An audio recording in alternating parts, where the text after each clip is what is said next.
السلام علیکم viewers, ever گلو novel میں خوش آمدید جی۔ تو ویورز، ہم نے جو پہلے سے سٹارٹ کیا ہوا ہے ناول، اس کا یہ پارٹ 3 ہے۔ پارٹ 3 سٹارٹ کرنے سے پہلے جتنے بھی نیو ویورز ہیں میرے چینل پر کائنڈلی وہ میرے چینل کو کر دیں سبسکرائب اور ساتھ میں بیل آئیکن کے بٹن کو کر دیں پریس، تاکہ جو بھی ویڈیو آئے وہ بر وقت آپ لوگوں کو مل سکے۔ اور اپنی رائے کمنٹ باکس میں لازمی دیا کریں اور پلیز مجھے سپورٹ کیا کریں، میرے چینل کو سبسکرائب کیا کریں۔ چلیں تو سٹارٹ کرتے ہیں ناول۔ ناول بیٹا یہ کیسی ضد ہے، میں ایسے خالی ہاتھ بیٹی کو کیسے رخصت کر سکتی ہوں؟ لوگ کیا کہیں گے؟ ارجمند کے چہرے پر پریشانی دیکھ کر نوفل ان کے قریب چلا آیا اور انہیں اپنی مضبوط بازو کے حلقے میں لے لیا۔ ہم لوگوں کے خوف سے جب تک نہیں نکلیں گے انہیں نہیں نا اماں جان، تب تک ہم کسی بھی اچھے عمل کے داغے بیل نہیں ڈال سکیں گے۔ اس نے انہیں محبت سے اماں جان پکارا تو ارجمند کی نظریں حیرت سے اس کے چہرے پر جم سی گئیں۔ میں آپ کا داماد بعد میں اور بیٹا پہلے ہوں۔ آپ نے ساری زندگی مجھ میں اور احمد میں کوئی فرق نہیں کیا، اور میں چاہوں گا کہ اب آپ بھی اس نئے رشتے کے تکلفات میں نہ پڑیں۔ بیٹا ماؤں سے کچھ لیتے ہوئے نہیں بلکہ انہیں دیتے ہوئے اچھے لگتے ہیں۔ رخصتی چاہے آج ہو یا کل، یہ بات تو طے ہے کہ طوبیٰ کو میری زندگی میں خالی ہاتھ ہی شامل ہونا، اسی لیے کم سے کم اس مسئلے کو لے کر آپ کو فکرمند ہونے کی ضرورت نہیں ہے۔ رسان سے انہیں قائل کرتا وہ دھیرے سے مسکرایا تو ارجمند کی آنکھوں میں جلملا گئی۔ پتہ نہیں ان کی کون سی نیکی تھی جو اللہ تعالیٰ نے ان کی بیٹی کے نصیب میں نوفل جیسا سلجھا ہوا شریک سفر لکھ دیا تھا۔ تم نے مجھے اپنی اماں جان کا درجہ دے دیا ہے تو میرے لیے اس سے بڑھ کر عزیز بات اور کیا ہو سکتی ہے؟ لیکن کیا یہ بہتر نہیں ہوگا کہ ہم یہ رخصتی 40ویں کے بعد رکھ لیں؟ ایک بات کہوں بہن، علی کی والدین نے شائستگی سے کہا تو ارجمند بیگم کے ساتھ سبھی ان کی طرف دیکھنے لگے۔ میں آپ کے دکھ کو سمجھ سکتی ہوں، بے شک آپ کا دکھ بہت بڑا ہے، لیکن نیکی کے کام میں تاخیر کو پسند نہیں کیا گیا ہے، اور آپ تو یوں بھی بیٹی کی شادی جیسے بابرکت فریضے انجام دے رہی ہیں۔ اسی لیے اللہ کا نام لیں اور اس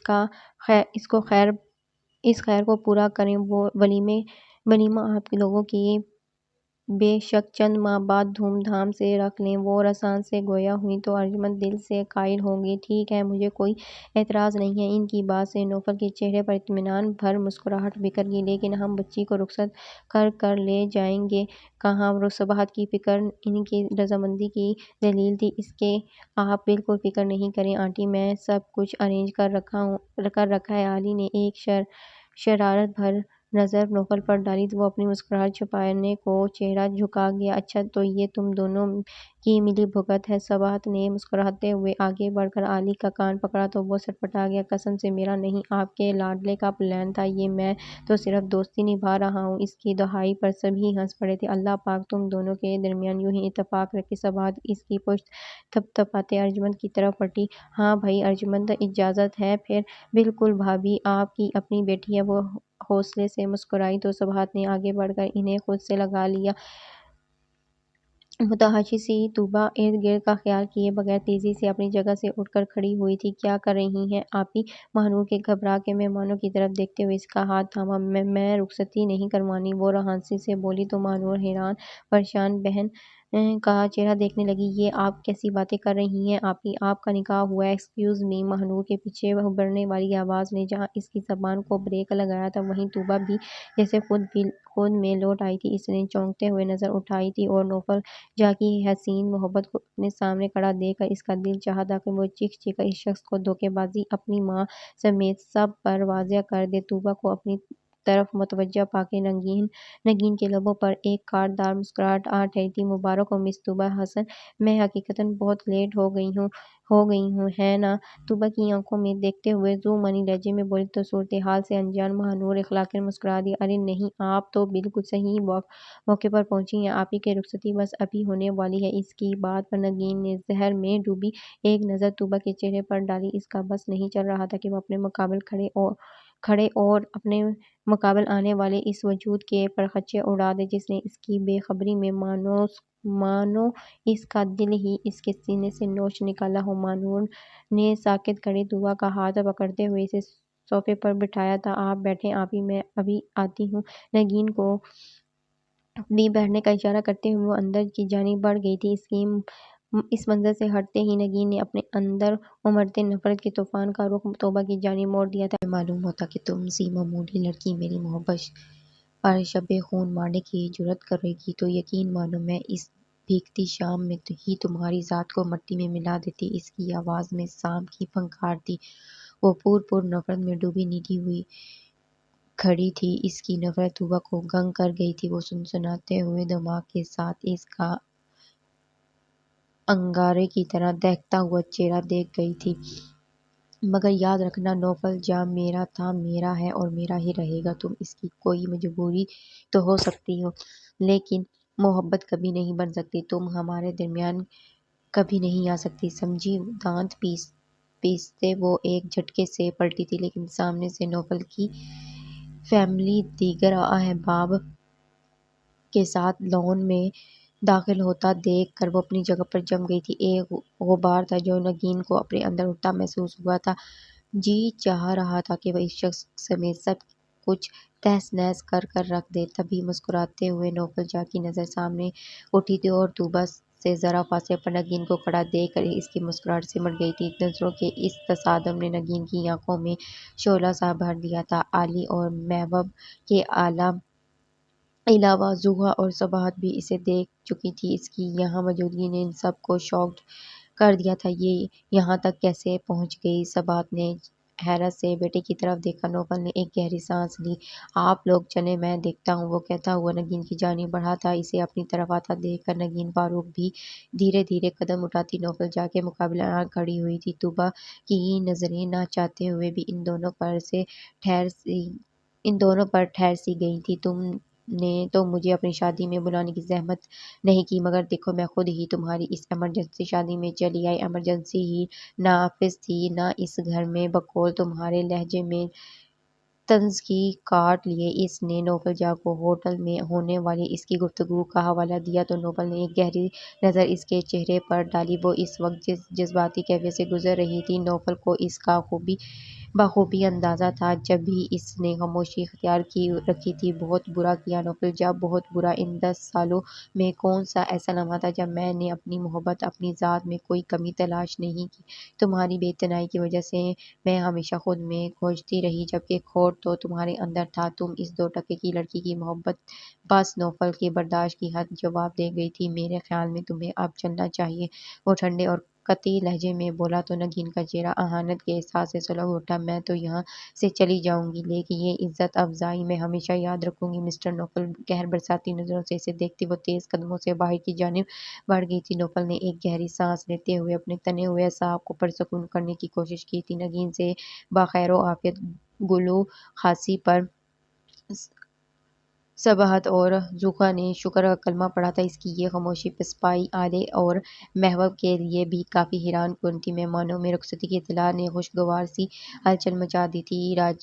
رجا، نادیہ، اسماء تینوں کی خوشی دی تھی۔ نوفل بھائی نے تو آج مجنوں کو بھی مات دے دی ہے۔ ہم سمجھ رہے تھے کہ وہ تمہارے روپ دیکھ کر کف افسوس ملیں گے، لیکن انہوں نے تو ساری بازی پلٹ دی۔ اور نہیں تو کیا، کس نے سوچا تھا کہ ہم رجا کی شادی سے پہلے طوبیٰ کی طوفانی شادی کی چاول کھائیں گے؟ اسمارا نے لقمہ دیا تو زحا اور ماہنور بھی ہنس پڑیں۔ ان سب کی شوخیاں اور شرارتیں طوبیٰ کا دم الجھانے لگی تھیں۔ اس کی پریشان نظریں اپنی ماں کی منتظر تھیں، لیکن جب انہوں نے آ کر اس کا یک بستہ ہاتھ تھاما تو طوبیٰ کے لب کچھ کہنے کی کوشش میں محض کپکپا کر رہ گئے تھے۔ میں صرف اتنا کہوں گی کہ میری عزت تمہارے ہاتھ میں ہے، اسے خود سے لگائے ہوئے وہ بھرائی ہوئی آواز میں بولی تھی، اور طوبیٰ کا ہر احتجاج اپنی موت آپ مر گیا تھا۔ قرآن پاک کے سائے تلے وہ جس وقت نوفل جہاں کے برابر گاڑی میں بیٹھی تھی، آنسوؤں کی ایک دویز چادر تھی جس نے سارا منظر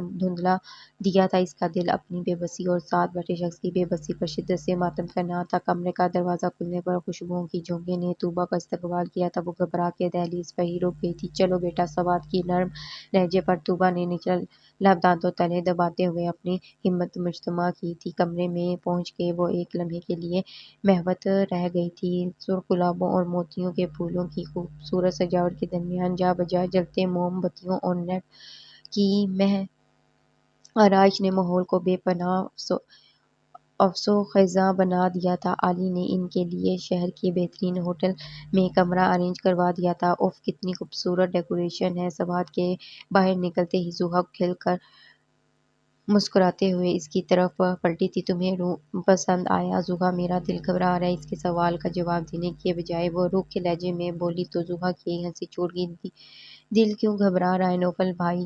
کوئی غیر تو نہیں ہے؟ وہ اس کے پاس کاؤچ پر آ بیٹھی۔ پتہ ہے مجھے ابھی تک یقین نہیں آ رہا کہ میری بچپن کی دوست میری بھابھی بن چکی ہے۔ تم اس رشتے سے خوش ہو نا؟ پتہ نہیں، وہ دل گرتے سے بولے تو زحا کے چہرے پر بھی اداسی پھیلی۔ میں سمجھ سکتی ہوں، پہلے انکل کی اچانک موت، پھر احمد بھائی کا رویہ اور پھر یوں اچانک شادی، سب کچھ اتنی تیزی سے ہوا ہے کہ تمہاری جگہ کوئی بھی ہوتا یوں ہی گمسم ہو جاتا۔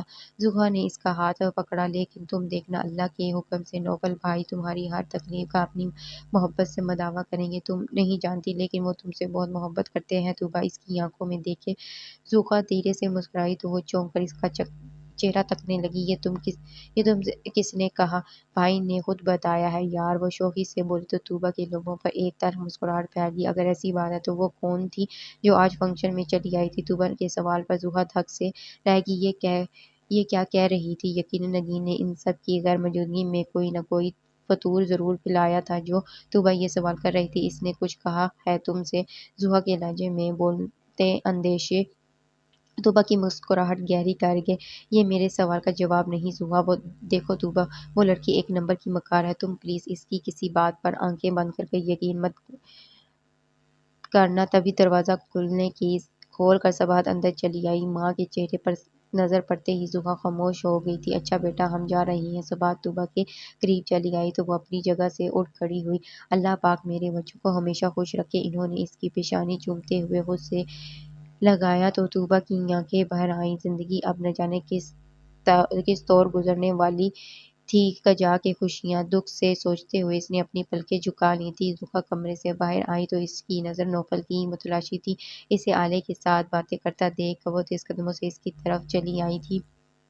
بھائی، مجھے لگتا ہے نگین نے طوبیٰ سے کچھ کہا ہے۔ اس کی بات پر نوفل نے چونکتے ہوئے اسے دیکھا۔ تمہیں ایسا کیوں محسوس ہوا ہے؟ جواباً زحا نے مختصر ساری بات اسے کہہ سنائی۔ مجھے پتہ تھا یہ لڑکی کوئی نہ کوئی گل ضرور کھلائے گی۔ ماں کے غصیلے لہجے پر نوفل نے ایک گہری سانس لی۔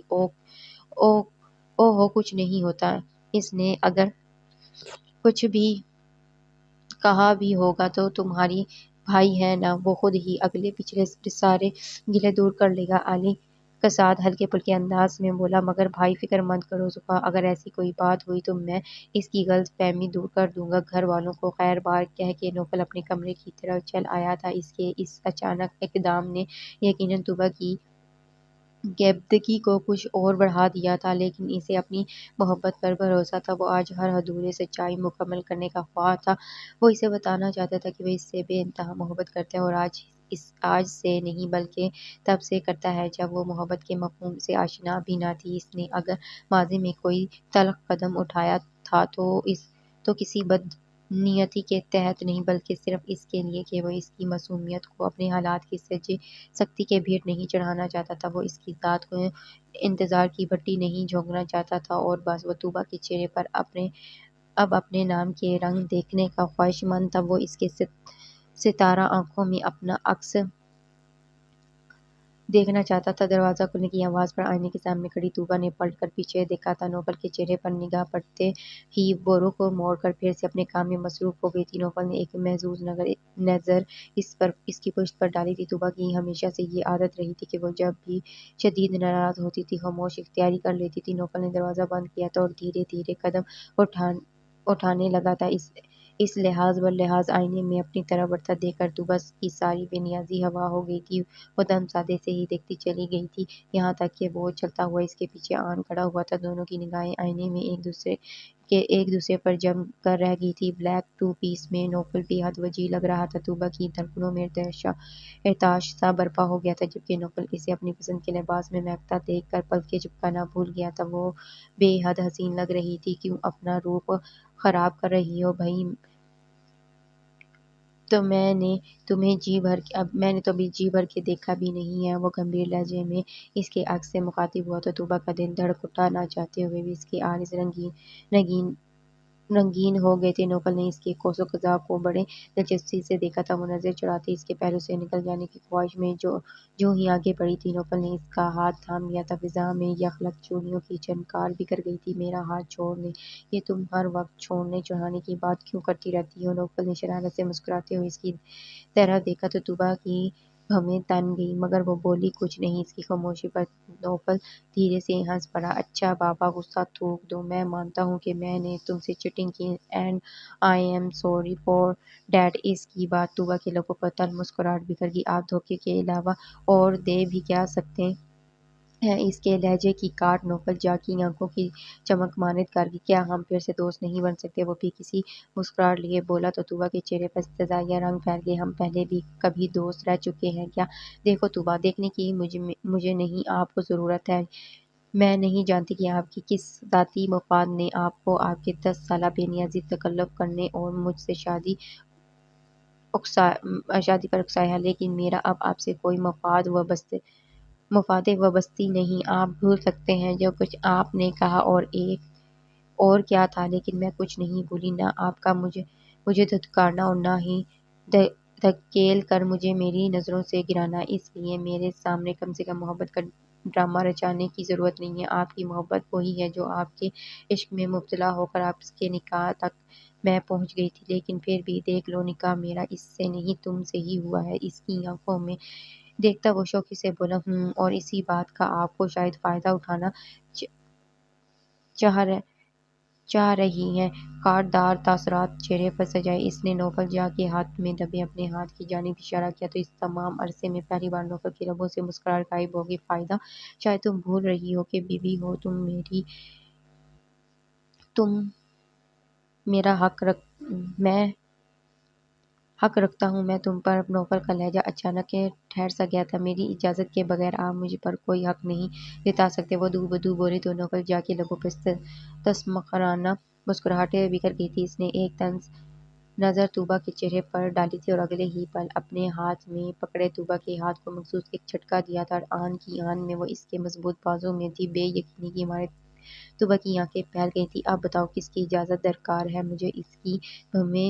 اس کی آنکھوں میں جھانکتا وہ سرد لہجے میں بولا تو متحاشی سی طوبیٰ کا چہرہ زرد پڑ گیا۔ وہ اس کی بے حد قریب تھا، اتنا کہ طوبیٰ کی ہتھیلیاں پسیج گئی تھیں اور زبان تالوں سے جا لگی تھی۔ اس کی صبح پیشانی پر چمکتے بندیاں اور گلابی لپ اسٹک سے سجے ہونٹ کی لرزش نوفل جا کے ضبط کو آخری حد تک لے گئی تھی، لیکن وہ کمال حوصلے سے خود کو سنبھال گیا تھا، صرف اس لیے کہ وہ طوبیٰ حسن سے محبت کرتا تھا اور جن سے محبت کی جاتی ہے انہیں تکلیف اور نقصان نہیں پہنچایا جا سکتا۔ لب بھینچے اس نے طوبیٰ کے وجود کو جھٹکا دیا تھا۔ اگر میں کوئی انا پرست اور مردانگی کی ضم میں ڈوبا انسان ہوتا تو اس وقت تمہاری ہر غلط فہمی چٹکیوں میں دور کر دیتا، مگر یہ تمہاری خوش قسمتی ہے کہ میں ایسا نہیں ہوں۔ تلخ نظروں سے اسے دیکھتا وہ تیز قدموں سے ڈریسنگ روم میں غائب ہو گیا تھا اور پیچھے کھڑی طوبیٰ اس کے ساحرانہ مہک اپنے سانسوں میں لیے کاؤچ پر گر سی گئی تھی۔ نوفل جا کی قربت اس کے ہوش اڑا گئی تھی۔ وہ زندگی میں پہلی بار اس کے اتنے قریب تھی کہ درمیان میں بالشت بھر کا فاصلہ بھی نہ رہا تھا۔ یہ نزدیکیاں اسے پوری جان سے لرزا گئی تھیں۔ وہ زبان سے چاہے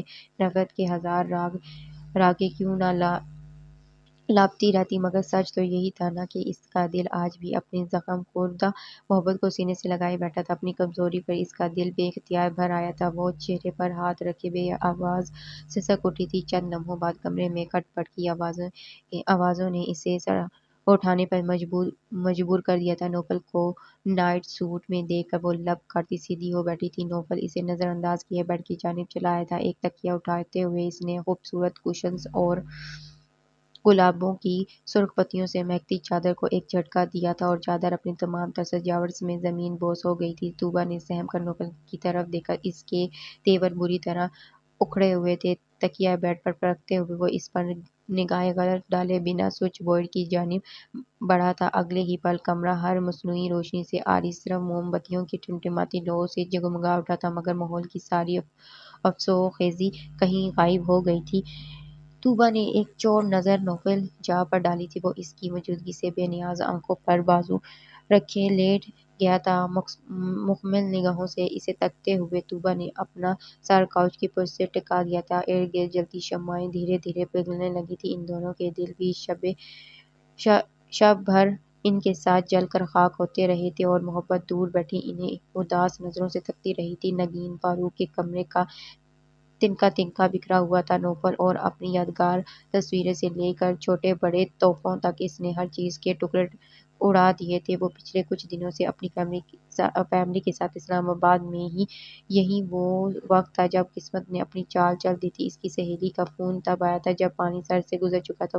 وہ دیوانہ وار سب کچھ چھوڑ چھاڑ کر وہاں بھاگی تھی، لیکن وقت ہاتھ سے نکل چکا تھا۔ نوفل جب اپنی منزل کا انتخاب کر چکا تھا اور وہ اپنی 12-13 سالہ محبت کا ماتم کرنے کو تنہا رہ گئی تھی۔ نہیں بخشوں گی، میں تمہیں کبھی نہیں بخشوں گی، نوفل جاں چیخ چیخ کر روتے ہوئے۔ وہ پاگلوں کی طرح چلائی تھی، جس طرح تم نے میرا دل برباد کیا، اسی طرح میں تمہارا دل بھی اجاڑ دوں گی۔ میں تمہارے گھر میں آگ لگا دوں گی، پرخچے اڑاؤں گی۔ تمہاری محبت کی وہ وحشت سے چیختے ہوئے اس کی گردن کی رگیں تن گئی تھیں، مگر گھر کی خالی چار دیواری میں اس کی آہو بکا سننے والا کوئی نہ تھا۔ طوبیٰ نے ایک سہمی ہوئی نظر کالے بکرے پر ڈالی تھی اور پھر ڈرتے ہوئے اس پر ہاتھ رکھ دیا تھا۔ صدقے کا یہ بکرا صباحت نے خاص ان دونوں کے لیے منگوایا تھا، جسے ان کے حسن ویلا آتے ہی ذبح کروایا گیا تھا۔ صباحت اور انجمن کی خوشی دینی تھی۔ طوبیٰ نے آج کتنے دنوں بعد اپنی ماں کے چہرے پر مسکراہٹ اور پھر بھرپور اطمینان دیکھا تھا، اور یہ سب اس ایک شخص کا اعزاز تھا جس کے ساتھ اس کا نام جڑ گیا تھا۔ ان دونوں کے ساتھ ایک دوسرے کے لیے کتنا لازم مظلوم ہو چکا تھا، اس حقیقت کا احساس طوبیٰ کو ان سب کے درمیان آ کے ہوا تھا، جہاں مخصوص چند ہی گھنٹوں میں وہ ایک دوسرے کا حوالہ بن چکے تھے، اور اس حوالے سے فرار اب کسی طور ممکن نہ تھا۔ زوکھا، میری بیٹی کا گفٹ لاؤ۔ ناشتے کے بعد لاؤنج کی طرف آتے ہوئے صباحت نے زوکھا سے کہا تو وہ مسکراتے ہوئے اپنے کمرے میں چلی گئی۔ چند لمحوں بعد وہ واپس آئی تو اس کے ہاتھ میں ایک مخملی ڈبہ تھا جو اس نے لا کے صباحت کو دے دیا۔ انہوں نے مسکراتے ہوئے ڈبہ کھول کر طوبیٰ کے سامنے کیا تو اس کی آنکھیں خیر ہو گئیں۔ اندر بے حد بھاری اور خوبصورت سیٹ تھا۔ یہ میری طرف سے تمہارے لیے، اللہ پاک تمہارا قدم ہمارے گھر میں مبارک ٹھہرائے، سدا سہاگن رہو بیٹا۔ اسے خود سے لگاتے ہوئے انہوں نے اس کی پیشانی چومی تو طوبیٰ کی آنکھوں میں نمی پھیل گئی۔ سامنے بیٹھے نوفل نے بے تاثر نظروں سے اس کی نم پلکوں کو دیکھا تھا۔ صباحت کے بعد سوہا اور محبوب نے بھی ڈھیروں شرارتوں کے درمیان اسے اپنے اپنے تحفے دیے تھے۔ ان سب کی اس درجہ محبت پر طوبیٰ کا دل بے اختیار بھر آیا تھا۔ کاش کہ اس ساتھ میں نوفل جاں کی سچی محبت کا یقین بھی شامل ہوتا تو وہ اس پل خود کو دنیا کی خوش قسمت ترین لڑکی تصور کرتی، مگر شاید اس کی قسمت میں اپنی محبوب کی محبت تھی ہی نہیں، تبھی تو وہ آج اسے پا کر بھی تنہا تھی۔ اس کی آنکھیں بھیگتا دیکھ کر زوہا نے پیار سے اس کا ہاتھ تھام لیا تھا۔ اچھا یہ بتاؤ بھائی،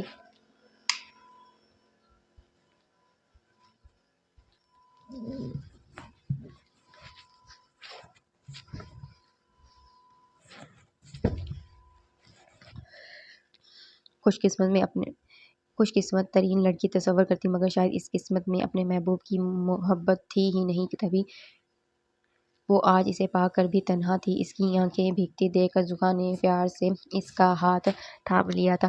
اچھا یہ بتاؤ بھائی نے کیا گفٹ دیا ہے تمہیں؟ اس نے شوق نظروں سے نوفل کو دیکھتے ہوئے طوبیٰ کی طرف دیکھا اور وہ بے اختیار گڑبڑا گئی، جبکہ نوفل کا دھیان اپنی جیب میں پڑی ڈائمنڈ رنگ کی طرف چلا گیا جو اس نے بہت ارمانوں سے اس کے لیے خریدی تھی، لیکن اپنا دل۔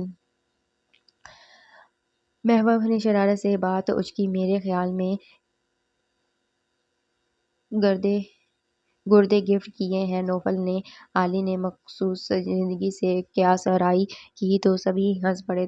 بتاؤ طوبیٰ، زوہا کے اصرار پر طوبیٰ کی نظریں غیر ارادی طور پر مدد کے لیے مقابل بیٹھے نوفل کی طرف بڑھ اٹھ گئی، یوں جیسے وہ سالوں پہلے اپنی ہر چھوٹی بڑی مشکل میں اس کے پاس دوڑی چلی آتی تھی۔ اسے اپنی طرف تکتا پا کر نوفل کے لبوں پر ایک تلخ مسکراہٹ نمودار ہو کر غائب ہو گئی تھی۔ اپنا آپ گفٹ کیا ہے میں نے اپنی پیاری بیگم کو۔ طوبا کو گہری نظروں کے حصار میں لیے وہ گمبھیر لہجے میں بولا تو جہاں اس کا دل بے اختیار دھڑک اٹھا وہیں ان سب کی معنی خیز آوازوں نے طوبا کا چہرہ گلابی کر ڈالا۔ وہ نچلا لب دانتوں تلے دبائے پلکیں جھکا گئی تھی۔ ان کی شو پر نوفل ہنس پڑا تھا۔ صباحت اور ارجمند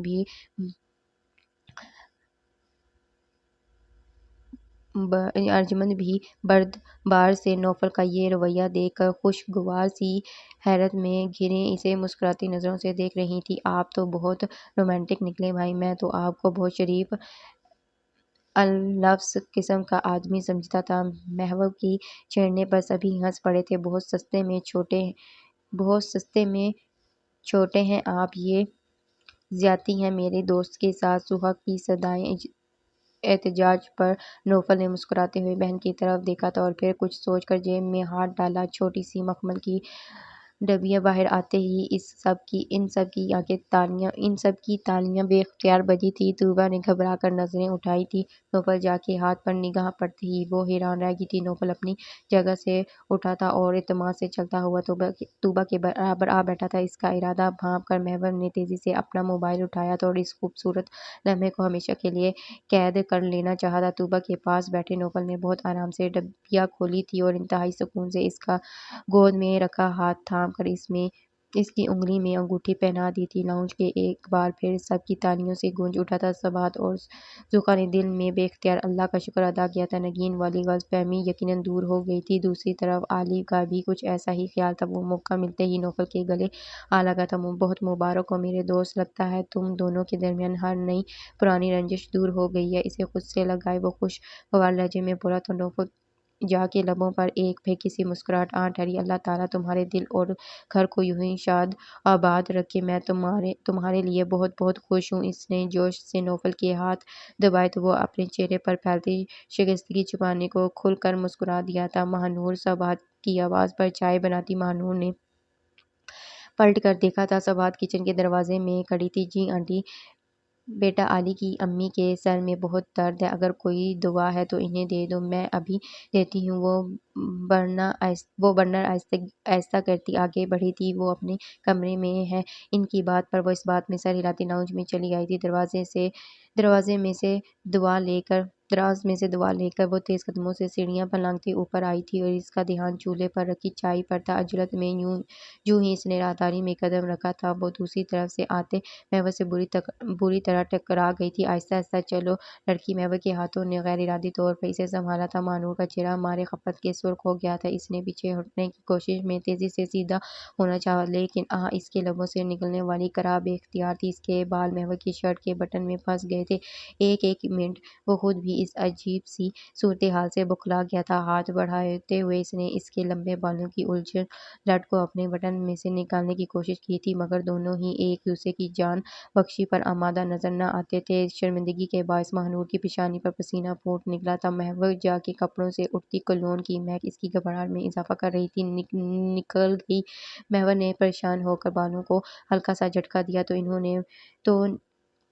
انہوں نے بٹن کی جان چھوڑ دی۔ ماہنور بجلی کی سی تیزی سے پیچھے ہٹی تھی۔ آئی ایم سوری محبوب بھائی، کانوں کی لوؤں تک سرخ چہرہ لیے وہ نظریں جھکائے ہوئے بولی تو محبوب کے لبوں پر نہ چاہتے ہوئے بھی مسکراہٹ پھیل گئی۔ اس نے دلچسپی سیلاب کاٹتی ماہنور کی طرف دیکھا تو لمبی گھنی پلکیں جھکائے وہ گھبرائی سی بہت معصوم اور بہت اچھی لگ رہی تھی۔ کوئی بات نہیں، ہو جاتا ہے۔ اس کی خفت مٹانے کو وہ رسان سے بولا تو وہ تیزی سے اس کے پاس گزرتی آگے بڑھی تھی۔ بے اختیار محبوب نے پلٹ کر اس کی پشت کی طرف دیکھا تھا، جس پر جھولتی ہوئی موٹی سی چٹیا اسے مسکرانے پر مجبور کر گئی تھی۔ رخ موڑتے ہوئے اس کی نظریں یوں ہی اپنے بٹن سے الجھی تھیں، لیکن اس میں اٹکے چند ایک لمبے بال دیکھ کر اس کی مسکراہٹ گہری ہو گئی تھی۔ ایسا کیسے ہو سکتا ہے بیٹا؟ ارجمند کی آنکھوں میں حیرت پھیل گئی تھی۔ کچھ ایسی ہی کیفیت طوبا اور ماہنور کی بھی تھی، جو نوفل کی بات سن کر اس کا منہ تکنے لگے تھے۔ کیوں نہیں ہو سکتا بیٹا؟ وہ تمہارا حق